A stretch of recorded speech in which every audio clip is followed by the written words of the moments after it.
ārkārtīgi interesanti tā skaņa būs tajā koncertā, jo mēs spēlēsim uz neparastiem instrumentiem.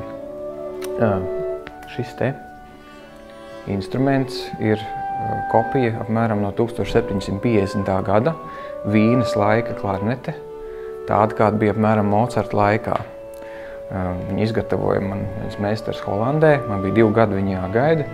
Bet tas ir tāds instruments, uz kādu spēlē klasicismu laikmetā. Tas ir instruments, kādam Mocarts, Haidns un Beethovens rakstīja savu mūziku.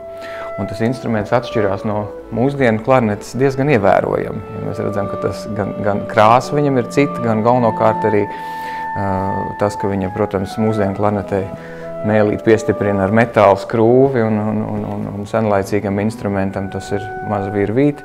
Bet galvenokārt jau arī tas, protams, ka viņam nav šīs te komplicētās aplikatūras, šo te klapīšu, ja, kas ir mūsdienu instrumentam neskaitāmas, un šim te senajam instrumentam nav.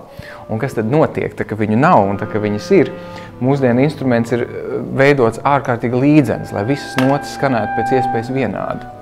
Tā pašā laikā šim te klasicismu laikmeta instrumentam katra tonalitāte skan nedaudz savādāk.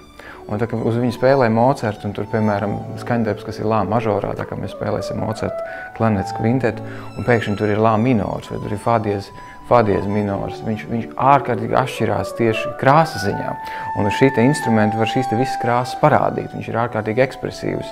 Un tad, kad atkal atgriežās šis te lā mažors, tad tā kā saulīt uzspīd, un tā kā viņam arī ir pilnīgi savādākas, šiem te instrumentiem ir arī pilnīgi savādāka krāsu gamma, viņiem ļoti atšķirās reģistri. Un to Mocarts ļoti arī izmanto savā mūzikā.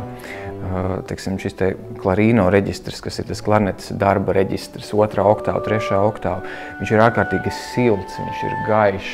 Un tad Mocarts pretnostata šo te zemo šalumo reģistru, zemās notas, un viņas skan tādas basetīgas, viņas ir tādas pilnas un krāsainas.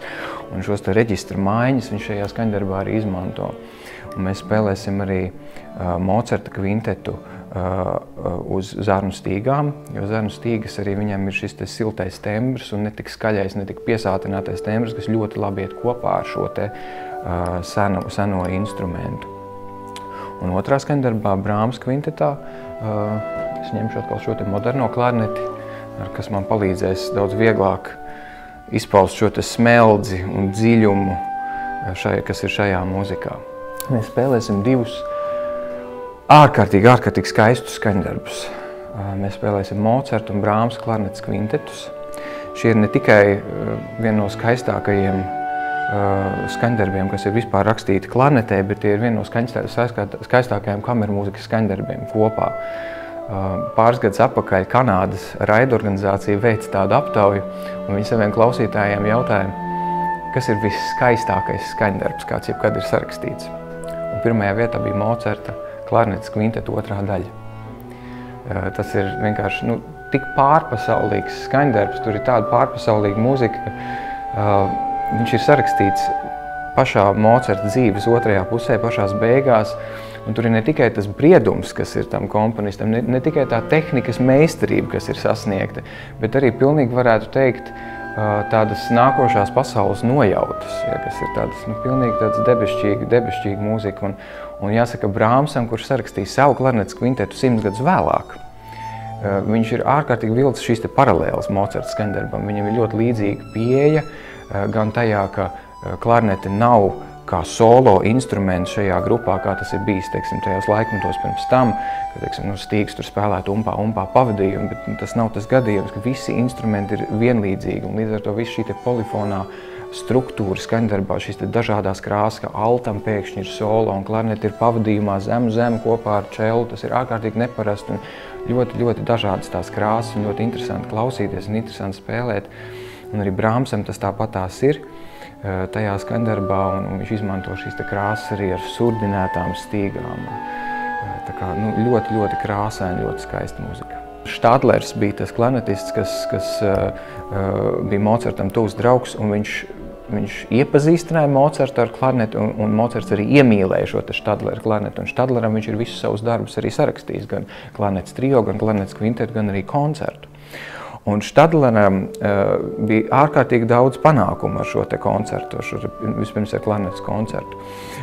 Un viņš devās, protams, viss tas, kas bija labs rietumos, tika vests arī uz austrumiem, uz Krievijas impēriju, uz Sanktpēterburgu, uz Galmu, kur arī tad varēja šo te visu muziku klausīties. Un, protams, ka šis te ceļš veda caur Rīgu, jo nekāda savādāk, jo neviens jau nebrauc caur lielajiem Polijas tīreļiem, brauc ar kuģi uz Rīgu, tad vajadzēja Rīgā atpūsties kādu nedēļu, apspēlēt programmu Rīgā un tad doties tālāk. Un Stadlers spēlēja šo te koncertu un arī kvintetu uz ārkārtīgi interesantu instrumentu. Tas bija šis instruments, bet viņš bija izveidojis viņam tādu pagarinājumu. Un neviens vēsturē šos instrumentus nav redzējis. Viņi ir pazuduši, jo Stadlers bija laikam liels pļēgurs, un viņš gan arī šo te mūziku, šīs te notis manuskriptus, gan arī šos te instrumentus īpašos, kam šī mūzika bija rakstīta, viņš aiznes uz Lombardu. Un tā arī tie instrumenti ir aizgājuši neceļos, un ne manuskripti, ne instrumentu oriģinālus mēs nezinām, kur viņi ir, nezinām, kā viņi izskatās. Bet Rīgā bija vienīgā vieta, kur ir saglabājusies programmiņa, kur kāds klausītājs uz programmiņas maliņas ir uzzīmējis, kāds tas instruments, ko Stadlers spēlēja, izskatījās. Un tā, kad 91. gadā mēs atguvām savu neatkarību un mūsu arhīvi bija atvērti ārzemniekiem, tad zinātnieki no rietumiem brauc un skatījās, kas te īsti ir atrodams, un viņi atrada šo te programmiņu. Ja, un šīs te programmiņas kopija aizsūtīja manam skolotājam Ērikam Hopriham, kas man mācīja šo te instrumentu spēlēt, un viņš uz nedēļu pazuda, un viņš centās uztaisīt kopiju šim te instrumentam pēc šīs te programmiņas zīmēm. Tā kā Mocartam un Rīgai ir īpašas attiecības arī ar šo te klarneti.